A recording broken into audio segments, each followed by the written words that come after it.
सुप्रभात। सुरतधार। सुरतधार जब तक हमारे चित्त की वृत्तियों में मन के संकल्प विकल्प और वासनाओं की तरंगें उठती रहती हैं और बाहर सांसारिक विषयों में लगती लिपटती हुई उसमें रस लेती रहती हैं, तब तक हमारा चित्त अशांत, क्षुब्ध और कलुषित रहता है।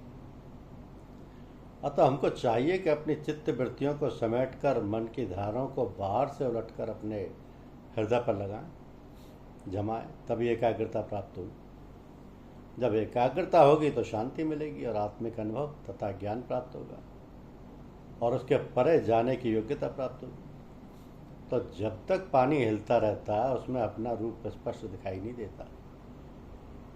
जब मन एकाग्र हो जाता है तो उसमें अपना रूप अर्थात आत्म स्वरूप का भास होने लगता है। मन की एकाग्रता के लिए मन के ब्रह्मचर्य पर विशेष रूप से ध्यान देना चाहिए। जिस प्रकार शारीरिक ब्रह्मचर्य के पालन के लिए प्रयत्न करते हैं जिससे हमारा शरीर बलवान रहे, उसी प्रकार मानसिक ब्रह्मचर्य के नियमों पर चलने का ध्यान रखना चाहिए।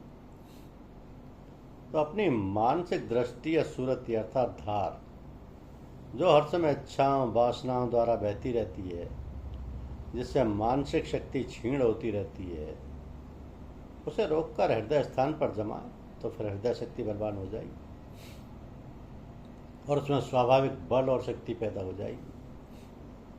इससे मन शक्ति का व्यर्थ अपव्यय होने से बचने के लिए दो मुख्य बातें हैं, एक तो जिह्वा और दूसरी नेत्रेंद्रिय।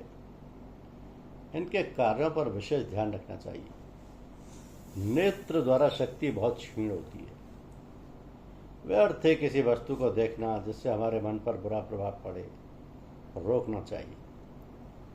इसके लिए चलते फिरते अपने पैरों पर निगाह रखें, साथ ही अपने प्रति क्षण के व्यवहारों की ओर देखता रहे। इसी प्रकार जिह्वा पर कंट्रोल रखें, व्यर्थ की बातें ना करें और भोजन जो करे उसमें स्वाद की ओर दृष्टि ना रहे। यह सोचकर भोजन करे ये प्रसाद है, या फिर इतना प्रभु की याद में तल्लीन होकर भोजन करे कि यह ख्याल ही ना आए कि हम क्या खा रहे हैं। इस प्रकार इन दो इंद्रियों के वश में होने पर हमारी दूसरी इंद्रियां भी अपने आप वश में हो जाएंगी।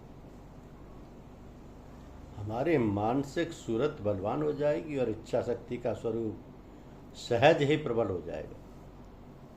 इस प्रकार अभ्यास करते करते हमारी मानसिक सूरत एक जगह जमते सिमटते और एकाग्र होते होते आत्मिक मंडल में संबंध जोड़ने लगती है, जिससे ध्यान तथा विचारों में भी आत्मिक चेतना मिलने लगती है और धीरे धीरे मानसिक सूरत आत्मिक चेतनता में रसने बसने और डूबने लगती है, जिससे शक्ति और आनंद का समुद्र उमड़ जाता है। मन उसमें इतना तल्लीन हो जाता है, डूब जाता है, बस जाता है कि उससे बाहर निकलने की इच्छा ही नहीं होती। इसी तल्लीनता और आनंद के सिंधु में गोता लगाने को सुषुप्ति और समाधि की अवस्था भी कहते हैं। धन्यवाद।